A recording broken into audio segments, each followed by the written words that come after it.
오늘 새벽에는 누가복음 1장 1절에서 마지막 절 80절까지의 말씀으로 함께 우리에게 주신 하나님의 말씀의 은혜 받기 원합니다. 우리는 새벽에 매일 성경을 가지고 함께 말씀을 묵상하는데, 매일 성경의 순서에 따르면 이제 지난 토요일 주일부터 해서 누가복음의 말씀이 시작이 되었습니다. 그런데 저희는 토요일하고 주일의 새벽을 개인적으로 묵상하다 보니까 누가복음이 시작됐지만 함께 말씀을 살피지 못했기 때문에 오늘은 1장 전체를 함께 보면서 우리에게 주시는 말씀에 은혜 받기를 원합니다. 누가복음은 누가가 기록을 하였습니다. 그런데 누가는 누구냐라고 하면 이방인인 것이죠. 이방인입니다. 그래서 마태는 유대인으로서 예수님의 제자로 성경을 기록했고, 또 요한도 예수님의 제자로서 성경을 기록했고, 마가는 12제자에 속하지는 않지만 예수님을 처음부터 따라다닌 자로 성경을 기록을 했는데, 누가는 유대인도 아니고 예수님의 그 처음부터 따라다닌 제자도 아니었던 거예요. 그는 이방인이지만 바울을 통하여서 예수님을 믿고 바울과 함께 동행하면서 주의 복음을 전하는 자가 되고, 또 그 사역들 속에서 하나님이 하신 일들을 알게 되며 그것을 기록하게 됩니다. 그래서 이 누가복음은 이방인이었던 누가가 기록을 하였고, 또 이방인이었던 누가가 이 말씀을 누구에게 전해주기를 원하였느냐라고 할 때에 3절에 보니 이렇게 말합니다. 그 모든 일을 근원부터 자세히 미루어 살핀 나도 데오빌로 각하에게 차례대로 써보내는 것이 좋은 줄 알았노니라고 말하여서, 이 편지를 지금 누구에게 쓰고 있느냐, 이 누가복음을 누구에게 기록해 주고 있느냐라고 하면 데오빌로 각하에게 차례대로 써서 보내는 것이 좋다라고 여겨서 데오빌로라는 사람에게 보내었다라는 겁니다. 이 데오빌로라는 그 이름은 데오스와 필로스라는 단어가 합쳐진 걸로서 그것은 바로 헬라어의 이름인 것이죠. 이방인인 사람에게 오늘 이 누가도 이방인인 것이죠. 그 예수님에 대한 복음을 써서 보내는. 그래서 우리는 누가복음을 읽고 묵상할 때에 가장 먼저 이것을 머릿속에 담고 읽어야 하는 거예요. 그래서 마태복음의 기록과 누가복음의 기록이 같은 예수님에 대한 복음을 기록함에 있어서 차이가 좀 있는 게, 누가복음은 유대인들을 대상으로 성경을 기록하고, 마태복음은 유대인들을 대상으로 기록하고, 누가복음은 이방인들을 대상으로 기록하고 있기 때문에 그런 부분에 차이가 있다라는 것을 알고서 우리가 말씀을 묵상하는 것이 필요합니다. 그리고 이 누가는 이 성경을 기록할 때 어떻게 기록했느냐, 3절에 보니까 그 모든 일을 근원부터 자세히 미루어 살폈다라고 말하는 거예요. 즉, 이 복음에 대하여서 기록을 하는데 누가가 어떻게 기록했느냐, 그 일을 근원부터, 정말 그 일의 처음 된 일부터 하나하나 자세하게 그 일을 살피면서 기록을 한 거예요. 다시 말하면 연구를 한 것이죠. 조사를 한 것이죠. 이 사람에게도 물어보고 듣고, 저 사람에게도 물어보고 듣고, 바울에게도 물어보고 듣고, 베드로에게도 물어보고 듣고, 예수님의 제자들에게도 들으면서, 예수님이 이런 분이시고 하나님께서 예수님을 이 땅에 이렇게 보내셨고, 그런 일들을 하나하나 들으면서 조사하며 자료를 모으며 그 일들을 성령의 감동 가운데서 기록했다라는 것이, 누가가 이 누가복음을 기록할 때 가장 먼저 그것을 표현해 놓고 있는 거예요. 그래서 우리도 하나님의 말씀을 받아들일 때 어떻게 받아들여야 되냐면, 오늘 이 누가처럼 받아들이기를 주의 이름으로 축복합니다. 하나님의 말씀을 그냥 이렇게 건성건성으로 알고 넘어가는 게 아니라 하나하나 자세히 주님의 말씀을 정말 깊이 묵상하는 그 가운데 우리에게 주시는 하나님의 은혜를 깨닫고 그 말씀 앞에 살아가는 믿음의 성도가 되어야 될 줄 믿습니다. 이제 이 누가는 직업이 의사인 것입니다. 의사라는 직업을 가진 이 누가가 바울을 따라다니며 예수님의 복음을 전하는데, 오늘 그가 의사의 입장에서 또 하나님이 주시는 말씀들을 살피며 돌아보게 되는 것입니다. 그래서 오늘 7절에 보니까 이렇게 말합니다. 엘리사벳이 잉태를 못함으로 그들에게 자식이 없고 두 사람의 나이가 많더라. 의사의 입장에서 보면 이 엘리사벳이 잉태를 못한 그것은, 자식이 없는 그것은 나이가 많아져서 이제 태의 문이 닫힌 것이죠. 이제 더 이상 의학적으로는 자녀를 낳을 수 없는 이 엘리사벳과 사가랴는 나이가 많아 늙었기 때문에 더 이상 자녀를 낳을 수 없는 그와 같은 처지에 놓인 것을 이 의사 누가는 살펴보고 있는 것입니다. 그런데 하나님께서 어떻게 하셨느냐? 천사를 보내어서 말씀합니다. 13절을 같이 읽습니다. 천사가 그에게 이르되 사가랴여 무서워하지 말라. 너의 간구함이 들린지라. 내 아내 엘리사벳이 내게 아들을 낳아 주리니 그 이름을 요한이라 하라. 아멘.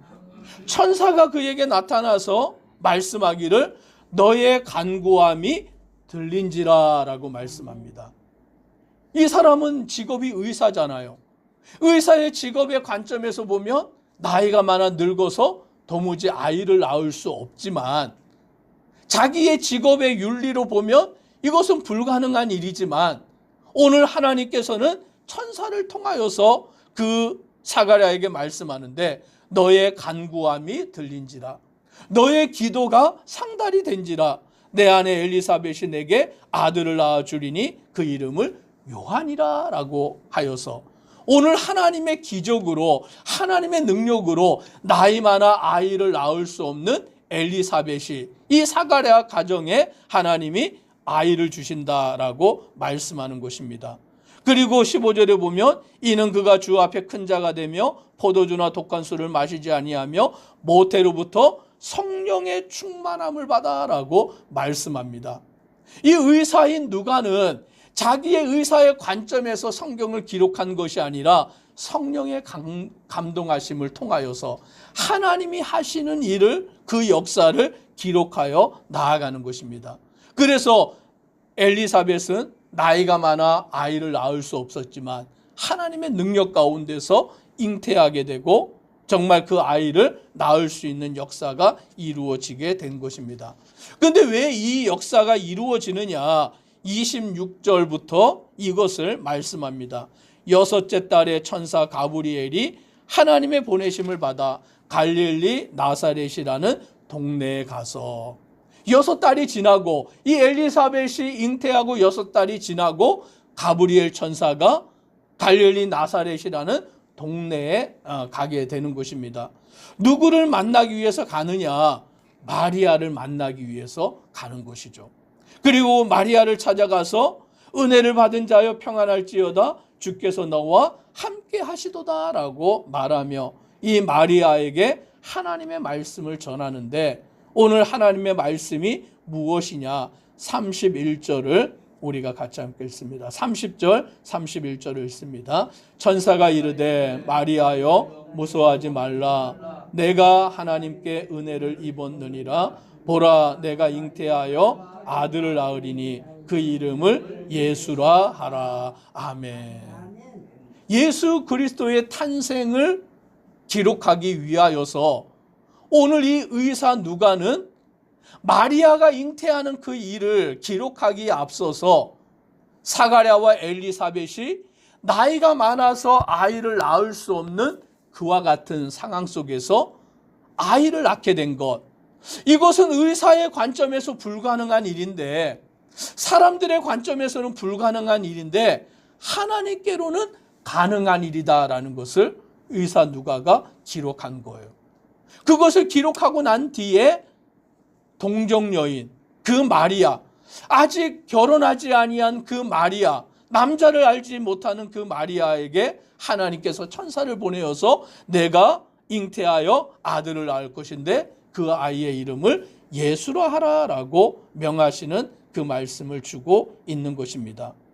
오늘 이 일을 통하여 하나님이 행하시는 그 일, 하나님이 이 땅 가운데서 이루어 가시는 일들을 보여주고 있는 것입니다. 그래서 이 마리아는 두렵지만 그 일에 대하여서 천사를 통하여 다시 말씀하기를 36절, 37절 이렇게 말씀합니다. 36절부터 읽습니다. 보라, 내 친족 엘리사벳도 늙어서 아들을 배었느니라. 본래 임신하지 못한다고 알려진 이가 이미 6달이 되었나니 대저 하나님의 모든 말씀은 능하지 못하심이 없느니라. 아멘. 이것을 말씀해 주고자 하는 것이죠. 엘리사벳도 나이가 많아 잉태하지 못하는 태문이 닫힌 자였지만 오늘 하나님께서 그에게 잉태하게 하셨고 이미 6달이 되었다. 그것을 통하여 무엇을 말하고자 하느냐? 대저 하나님의 모든 말씀은 능하지 못하심이 없느니라 라고 말씀합니다. 그 말씀을 들은 마리아가 뭐라고 고백합니까? 38절에 마리아가 이르되 주의 여종이오니 말씀대로 내게 이루어지이다 하며 천사가 떠나가니라. 아멘. 믿음의 고백인 것이죠. 말씀대로 이루어지니이다. 불가능한 일인데 남자를 알지 못하는 마리아가 아이를 낳는 것, 이미 나이가 많아 태문이 닫힌 엘리사벳이 아이를 낳는 것은 인간적으로 불가능한 일이지만 오늘 하나님께서는 그 일을 행하시고 오늘 마리아는 말씀대로 이루어지이다라고 믿음으로 고백하는 것입니다. 오늘 저와 우리 성도님들도 하나님의 말씀을 말씀대로 믿는 자 되기를 주의 이름으로 축복합니다. 오늘 하나님께는 능치 못하심이 없고 하나님은 그 하나님의 능하심대로 그 역사를 이루어 가시는 거예요. 그래서 이 땅에 동정녀 마리아를 통하여 예수 그리스도를 보내시고 예수 그리스도를 보내시기 전에 요한을 먼저 보내어서 그 요한은 예수님의 길을 예비하는 자, 광야에서 외치는 자, 세례 요한으로서 그 사역을 감당케 하시는 하나님의 역사를 나타내주고 있는 것입니다. 오늘 이 일에 대하여서 이제 마리아가 하나님의 하시는 역사를 찬양하고 또 사가랴가 하나님의 하시는 그 역사를 찬양하며 주께 영광 돌려 나아가는 것을 보게 되는 것입니다. 오늘 새벽에 저와 우리 성도님들도 하나님의 말씀대로 이루어짐을 믿고 그 말씀대로 순종하여 주의 길을 따라가는 주의 복된 성도 되기를 간절히 소망합니다. 기도드리겠습니다.